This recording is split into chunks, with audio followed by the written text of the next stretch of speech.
Hello, welcome to Let's DevOps.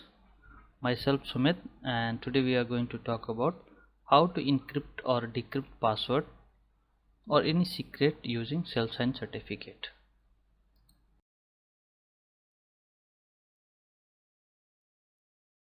So before proceeding, let's first understand why do we need to encrypt the password. In our automation process, we use password or secret for authentication, like connecting to Azure, providing access to Azure resources. So use of raw password secret in script makes it risky and vulnerable. Now this article will help to set up password encryption or decryption using self-signed certificate.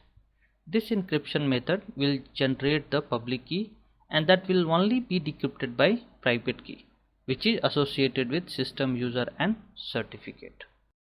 So assume if someone else gets the public key, they will not be able to decrypt it because private key is associated with system and user, and only valid combination of both will be able to decrypt the password. Hence this encryption is powerful.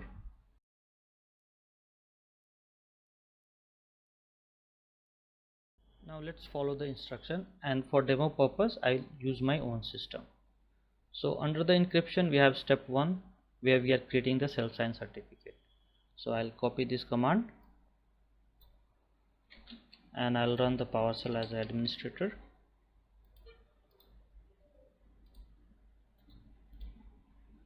Okay, so I'll copy again, then copy. So here we are creating self-signed certificate with the name of cert to encrypt and decrypt.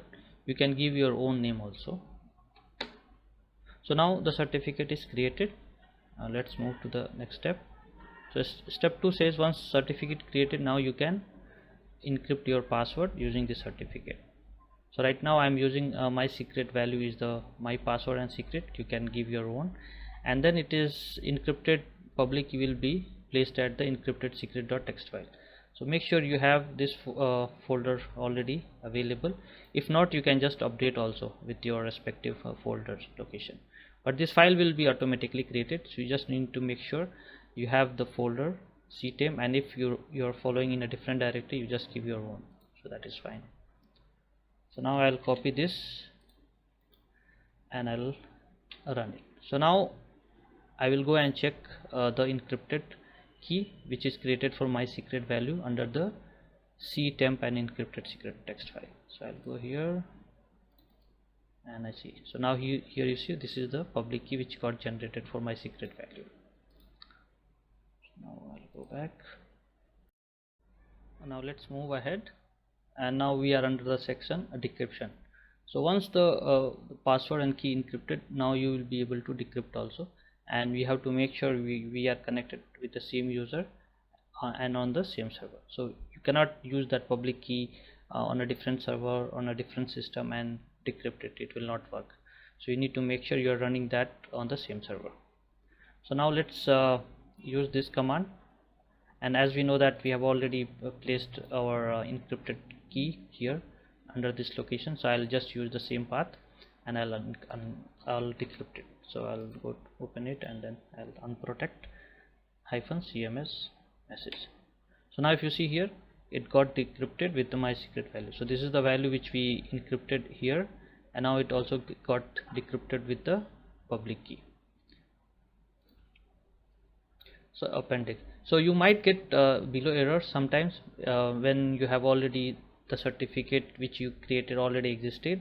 So in some cases there will be multiple certificate with the same name, and that's where it creates a problem.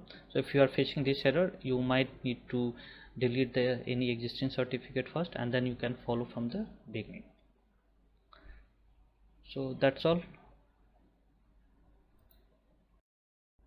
So thanks for watching this video, and if you have any issue during your configuration, you can leave your comment here. We will be happy to help you, and you can browse this site to get into this page, this blog. So here is the URL. Thank you. Have a good day.